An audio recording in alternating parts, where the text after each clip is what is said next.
రాత్రి ఆంజనేయ స్వామి కనబడి సుబ్రహ్మణ్యేశ్వర స్వామిని ఇచ్చారు. వినాయకుడు ఉన్నారు కదా నీ పక్కన, వాళ్ళ తమ్ముడిని సుబ్రహ్మణ్యేశ్వర స్వామిని పెట్టుకో విజయాలన్నీ కలుగుతాయి అన్నారు. నన్నంట ట్రావెలింగ్ కొన్నాళ్ళు పక్కన పెట్టి ప్రజా సమస్యల మీద పోరాడమన్నారు. ఒక 10 వాక్యాలు చెప్పారు. కాషాయం రంగు కప్పుకొని దేశాన్ని దోచుకుంటున్నారంట, వాళ్ళంతా చూడమన్నారు.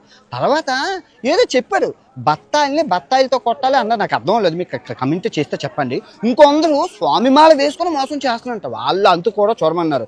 ఇంకేంటంటే నేను అడిగాను, ఎంత ఎవరు చేశారు స్వామి అంటే, ఇప్పుడు సీతమ్మని అంటే నేను ఉన్నాను కదా చూసుకోవడానికి, నువ్వు మంచివాడివి, నువ్వేం చేయలేదు.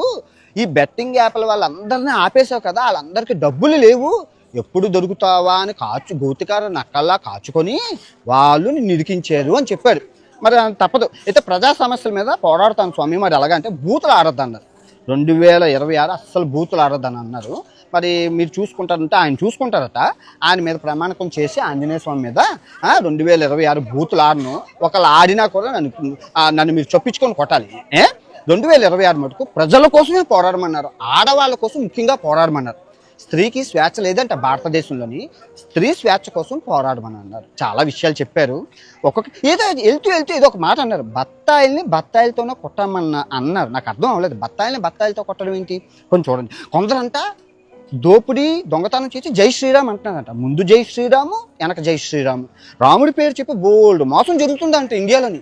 మతం పేరు చెప్పి మతం మత్తులో దొంగతనాలు, అన్యాయాలు, అక్రమాలు చేయడం జై శ్రీరామ్ అనడం అంట. ఆ బత్తాలందరినీ కొట్టమని అన్నారు. తర్వాత చాలా మందికి ఏవో వింగ్స్ ఏవో అన్నారు. ఆ వింగ్స్ని ఒక్కొక్క వింగు అంటే ఆ రెక్కలు నరకమని అన్నారు. నాకు ఆయన ఏం చెప్పారో అర్థం లేదు. మీకేమైనా అర్థమైతే ఈ 2026 ప్రజా సమస్యల మీదే మాట్లాడమన్నారు, ఇంకేటూ వద్దన్నారు. రోజుకి నేను అన్నాను, రోజుకి 16 గంటలు కష్టపడతాను స్వామి, రోజుకి 8 వీడియోలు పెడతాను, ఓకేనా అంటే ఓకే అన్నారు. 2 కోట్లు సంపాదించమని ఆయనే చెప్పారు. చెప్పి 50 లక్షలట ట్యాక్స్ కట్టమన్నారు ఇండియాకి. కట్టేద్దాం, కూర్చొని 1,50 లక్షలు వస్తుందంటే ఎందుకు? మళ్ళీ అడిగాను, ఎందుకు స్వామి ఇవన్నీ నేనే చేయాలంటే, ఇండియాలో ఉన్నవాళ్ళు మీడియాలకి గట్టు డబ్బులు కమ్ముడిపోతారు, రాజకీయం ఉంటుంది, నువ్వు ఎవరికి భయపడవు, నేను ఉన్నాను కదా అని అన్నారు. మరి ఆ మాత్రం చాలు. ఆంజనేయ స్వామి అభయం ఇచ్చారంటే మామూలుగా ఉండదు. అసలు ఒక్కొక్కరిని బూతులు లేకుండా కొట్టిపారేమని అన్నారు. దుష్టుల్ని దుర్మార్గుల్ని చంపేమన్నారు. నా వీడియో వచ్చిందంటే వెన్నులో వణుకు పుట్టాలంట. అమ్మో, ఎంత నమ్మకం నా మీద స్వామి పెట్టుకున్నారంటే అస్సలు ఆ స్వామి వారి నమ్మకాన్ని మేము వమ్ము చెయ్యం.